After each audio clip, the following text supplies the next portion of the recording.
Welcome to the Slop Farm. Enjoy the video.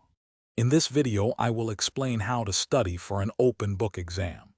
Many students mistakenly believe these exams are easy, but they actually require a different kind of preparation.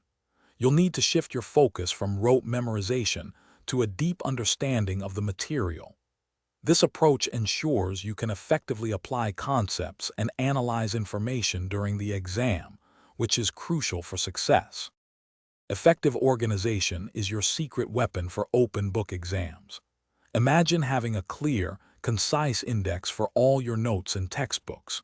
This allows you to quickly pinpoint specific information without wasting precious time flipping through pages.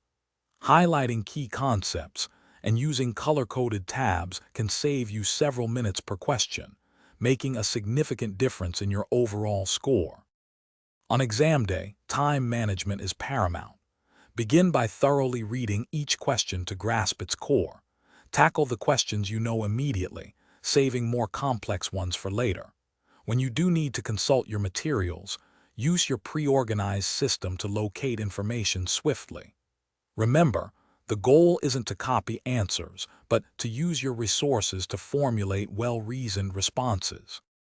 A common mistake is thinking you can learn everything during the exam. This often leads to panic and poor performance. Instead, practice applying concepts to different scenarios before the exam. Allocate a specific amount of time, perhaps 2 minutes per multiple-choice question or 10 minutes for an essay, and stick to it. If you're stuck, move on and return later if time permits. Thanks for watching. Consider subscribing if we helped you today.